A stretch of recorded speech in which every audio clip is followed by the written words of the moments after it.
నమస్కారం. ఆలోచన అమృతానికి స్వాగతం, సుస్వాగతం. తేజస్వి యాదవ్ వ్యాఖ్యలు దుమారం రేపుతున్నాయి. పార్లమెంట్ సాక్షిగా ఆంధ్రప్రదేశ్ విభజన బిల్లును వ్యతిరేకిస్తూ ఇవాటికి మోకాటికి బోడగుండికి ముడిపెడుతూ మహిళా బిల్లు విషయంలో మాట్లాడుతున్న ఆయన మాట జారారు, నోరు జారారు. దాన్ని పాకిస్తాన్ ఇండియా విభజనతో పోల్చారు. ఈ దుర్మార్గమైన విషయం ఖచ్చితంగా ఖండించాలి అందరం కూడా, తెలంగాణ వాదులందరం కూడా. రెండోది ఏంటంటే, బీజేపీ మొదటి నుంచి కూడా ఇదే దుందుకు చేస్తున్నది తెలంగాణ పట్ల. ఆనాటి నుంచి ఈనాడు దాకా మొదలు బీజేపీ ప్రభుత్వం వచ్చిన 3 రోజుల లోపటినే ప్రధానమంత్రిగా మోడీ ప్రమాణ స్వీకారం చేసిన మొదటి రోజే వాటి బిల్లు ప్రవేశపెట్టి 7 మండలాలను తెలంగాణ నుంచి విడదీసి అది పోలవరం కట్టడానికి అనుకూలంగా ఉంటాయని చెప్పి వెంటనే వాటిని తెలంగాణ నుంచి విడదీసి ఆంధ్రప్రదేశ్లో కలపడం, చివరికి భద్రాద్రి రాముడు భూములను కూడా మరి పక్క మన గ్రామాల్లో ఉంటే వాటిని కూడా భద్రాద్రి మనకు కేవలం భద్రాచలం పట్టణం తప్ప మిగతాదంతా పట్టణం చుట్టుపక్కల ఉన్న భూములన్నీ కూడా ఆంధ్రప్రదేశ్లో కలపడం చేసిన మొట్టమొదటి తప్పు. తర్వాత చాలాసార్లు బీజేపీ నాయకులు ముఖ్యంగా ప్రధానమంత్రితో సహా తల్లిని చంపి పిల్లలు బతికించారు అని ఎన్నోసార్లు అన్నాడు. దుర్మార్గమైన విషయం. బీజేపీ ఎప్పుడు కూడా తెలంగాణకు వ్యతిరేకంగానే ప్రవర్తిస్తుంది, తెలంగాణకు వ్యతిరేకంగానే మాట్లాడుతున్నది. అధికారం మాత్రం కావాలంటుంది, డబుల్ ఇంజన్ సర్కార్ కావాలంటుంది. ఆనాటి నుంచి దాకా 12.5 సంవత్సరాలుగా బీజేపీ ఆంధ్రప్రదేశ్కు అంటే ఎవరు ముఖ్యమంత్రి ఉన్నా అటుపక్క సహాయం చేస్తూ అటుపక్కనే మొగ్గుతూ మొదటి నుంచి తెలంగాణకు అన్యాయం చేస్తున్నది. ఆనాడు విభజన జరిగిన తర్వాత కాంగ్రెస్ పార్టీ అధికారంలోకి రాలేదు.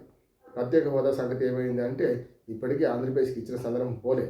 కానీ అయినా సరే వాళ్లకు అటు ఆంధ్రప్రదేశ్ వైపే మొగ్గు చూపుతూ మరి ఒక జాతీయ ప్రాజెక్టు మన అందులో పెట్టారు, తప్పలేదు. కానీ తెలంగాణకు ఒక జాతీయ ప్రాజెక్టు ఇవ్వకుండా ఆనాడు కేసీఆర్ ఎన్నో రకాలుగా అన్ని బిల్లులకు మనకు సహకారం అందించినా కూడా మన తెలంగాణకు ₹1 ఇచ్చింది లేదు. తెలంగాణకు అన్యాయం చేసింది, మరీ మాటల దాడులు చేస్తుంది. ఆనాడు ప్రధానమంత్రి నరేంద్ర మోడీ చేసిన వ్యాఖ్యలు ఖండించదగ్గవే. ఇప్పటికీ ఆ బీజేపీ ఆ తప్పు మళ్ళీ చేస్తున్నది. ఇవాళ బీజేపీకి చెందిన తేజస్వి సూర్య కర్ణాటక ఎంపీ, ఆయన రేవంత్ రెడ్డి గారి మీద మాట్లాడుతూ అదంతా పక్కన పెట్టి తెలంగాణను ఆంధ్రప్రదేశ్ను విభజించినట్టు పాకిస్తాన్ ఇండియా విభజనతో పోల్చడం మాత్రం ఇంకా ఖండించదగ్గది. ఈ రెండింటికి బీజేపీ ఎంపీలు ఆయన ఎంపీ క్షమాపణ చెప్పాలి.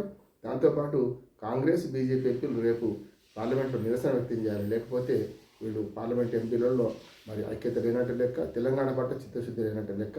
ఇక్కడ అధికారంలో ఇక్కడ లేకుండా ఒక ఎంపీ లేని బీఆర్ఎస్ ఇవాళ నిరసన వ్యక్తం చేస్తుంది. అక్కడ ఎంపీలేమో కాంగ్రెస్ ఎంపీలేమో పార్లమెంట్లో మాట్లాడలేదు. కానీ ఇటుపక్క పొన్నం ప్రభాకర్ లాంటి వాళ్ళు ఇక్కడ మాట్లాడుతున్నారు. కనుక ప్రధాని మోడీ వ్యాఖ్యల నుంచి మొదలుకొని ఇప్పటిదాకా బీజేపీ తెలంగాణ పట్ల, తెలంగాణ ప్రజల పట్ల వివక్ష చూపిస్తుంది, దుర్మార్గంగా వ్యతిరేక దాడి చేస్తున్నది. ప్రధానమంత్రి తప్పే, ఇవాళ తేజస్వి సూర్య కూడా తప్పే. దీన్ని పార్లమెంట్ సాక్షిగా రికార్డును తొలగించాలి.